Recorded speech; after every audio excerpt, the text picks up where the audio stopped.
Hello and welcome to the Handshake here on New Vision TV with me, Lynn Komjisha. This is when we discuss our issues, the economy. I call them our issues because that is what happens to us every other time. And with me is Paul Busharizi, who helps me understand these things and also helps you, get a hint or two on whatever is happening. Welcome to the show, Paul. Thank you. Now, Paul, I was talking to the acting Director of Corporate Affairs of Bank of Uganda, Mr. George Wilson Sonko. Now, I asked him about the CBR. It was maintained at 10%.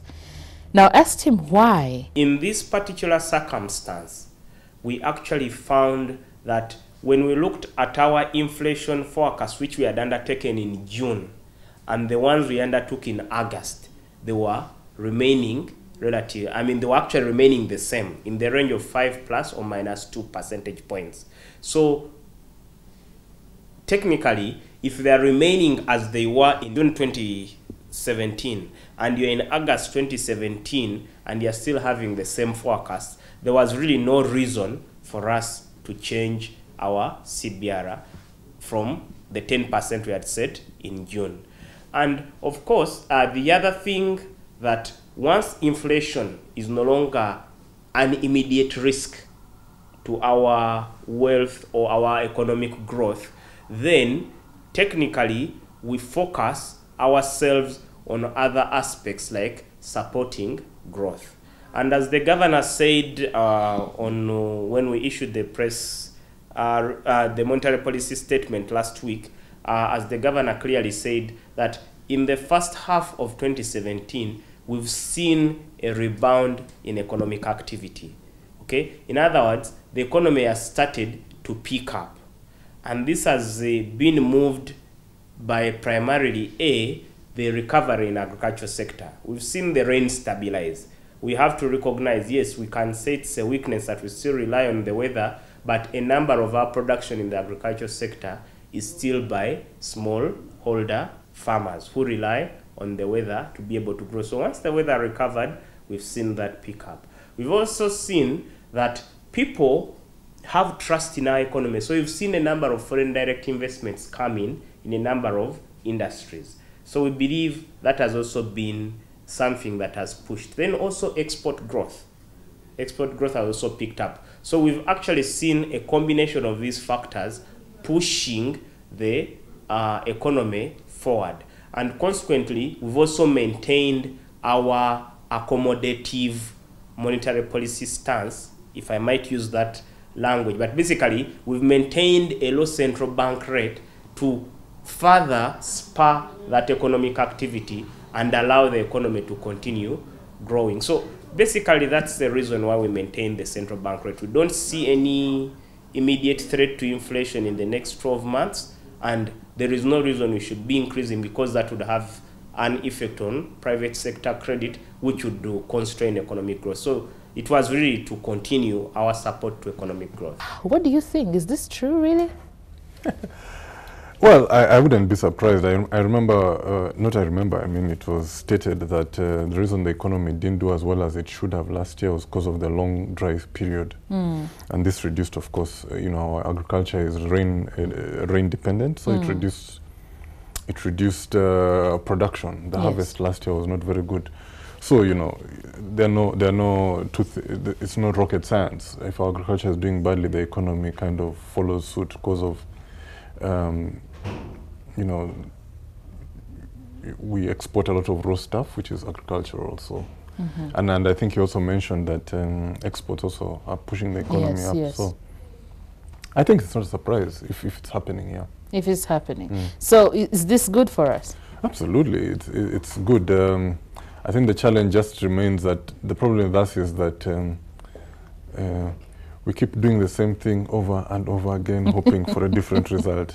So we know that we are rain-fed agriculture as an economy, and I think the drive should be to find ways to conserve water, gather water off our roofs. Yeah. Probably invest, not probably, with a long-term view or medium to long-term view of investing in irrigation systems, but we don't do it. So The rain fails this time, we say, oh, Bambi, Bambi, Bambi.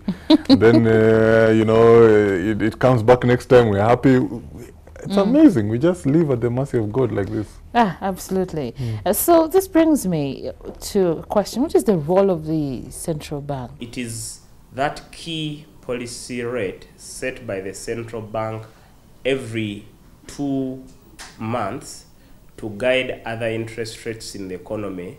And our ultimate objective is also, when we control or when we regulate money supply, then we can ultimately influence the general change in the price levels, which economists call inflation. Okay, so basically we set this policy rate with the view of trying to influence the inflation outturn in the next 12 to 18 months. So when you actually see the way the central bank rate is set, it's set in such a manner that we first assess the state of the economy and find out how the economy is doing, and then based on that assessment we can be able to peer into the future, look into the future, and see, based on our models we have inside, where the inflation is likely to be in the next 12 to 18 months. If we find that inflation is going to be below 5%, okay, then we have reasons to reduce the CBR. Okay, if we find that inflation is likely to rise above 5%, then we have reasons to actually increase the CBR. It oversees what you call monetary policy. Okay. Monetary policy is, I think, just for laymen, is the control of money supply. All right. This is important, of course, because it has repercussions on inflation, which is the rise in prices in the economy. You want to keep these stable. You don't want to shut it down. You don't want them not to totally rise, but you want to keep it within a certain band of things. So the Bank of Uganda helps to, or its main role is to keep inflation In check. What it means for the economy generally, that the people who are taking new loans are most likely going to take loans at relatively lower interest rates than, say, when the CBR was at 17%. Because usually commercial banks use the central bank rate as the starting point, as the benchmark upon which they add other components and then decide what the lending interest rate will be in the market. So if the CBR is at 17 and they add other components like the risk profile of the borrower, the cost of funds, the operational costs of the commercial bank, and the small profit margin, okay? If they add all those, probably you could end up at about 25%, 27%.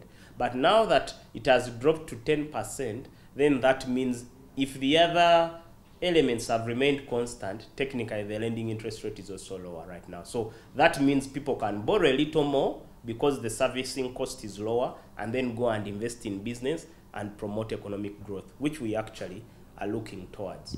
Right, and that's all we had for you. Thank you for watching The Handshake here on New Vision TV with me, Lynn Komjisha, and Paul Busharizi. Paul, thank you so much. You're welcome.